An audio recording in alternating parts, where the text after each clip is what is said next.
to you by Thesis123.com. I learn and teach online. Here's the next question. Of the 4 characteristics given below, which are the major requirements for an instrumentation amplifier? P. High common mode rejection ratio. Q. High input impedance. R. High linearity. And S. High output impedance. Okay. So we see 4 different characteristics here, all of which are high in value. High common mode rejection ratio, high input impedance, high linearity, and high output impedance. Now, in order to find out the right set of characteristics, it's important to go through each of these characteristics. Let's start with high common mode rejection ratio. Now, for an amplifier, operational amplifier, if a signal is applied equally to both its inputs, then the output should also be unaffected, such that the differential voltage is unaffected. I'll write that down over here. Now the point is that if the signal is applied equally to both the inputs, now we're talking about common mode rejection ratio. So if the signal is applied equally to both the inputs of the amplifier, so that the voltage or the differential voltage doesn't change, then that tells us that the output voltage will not change as well, is unaffected. So this leads us to common mode rejection ratio.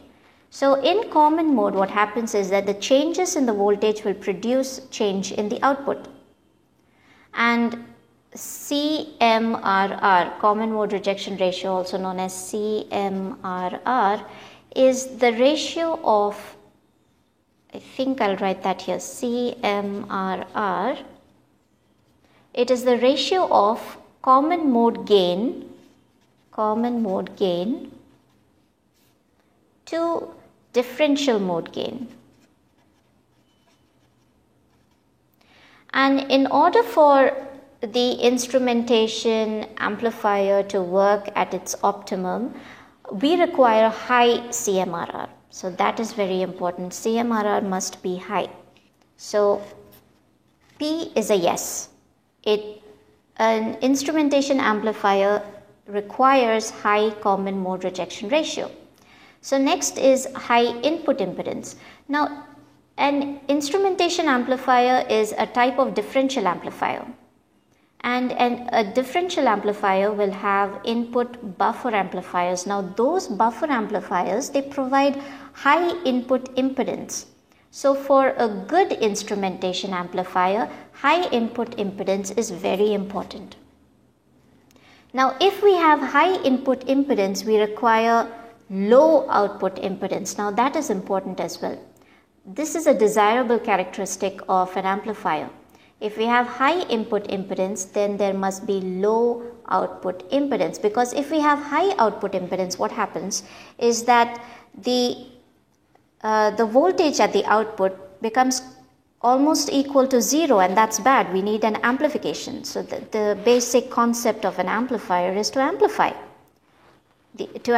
the voltage if we're talking about a differential amplifier. So the output impedance has to be low. So that tells us that S is ruled out. There must be low output impedance. Now, high linearity is also important.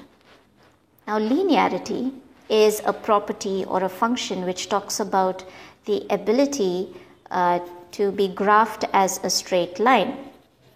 It's sort of a graphical representation of a function. Linearity in general is for a function that can be represented in a straight line. But if we are talking in terms of an amplifier, the property discusses about where the output signal strength varies in direct proportion to the input signal strength. So I'll write that down right here so that you can make a note of it. Now this is linearity. Now this is a property where the output signal strength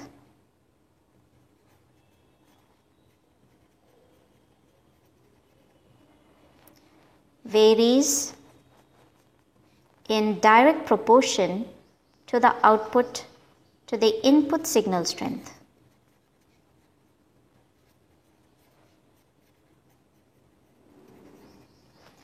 So this property must be high in order for the instrumentation amplifier to work at its optimal or its desirable properties. The output signal strength must vary in proportion to the input signal strength. The better the linearity, the better the instrumentation amplifier. So high linearity is very important as well. So high common mode rejection ratio, high input impedance, high linearity is a go. High output impedance is not a desirable characteristic where it comes to instrumentation amplifier. More so, high input impedance will imply low output impedance. So that will give you a way to identify. So if this is high, this is low, and for current amplification, we need high output impedance but low input impedance. So the right option here would be A, which is P, Q and R only. So A is the right answer. I hope this explanation has helped. Thank you for watching this video. For future videos, please click here to subscribe YouTube channel. Visit our site thesis123.com for free student project or research ideas and online training. Follow us Facebook, Twitter, Google+ and Pinterest.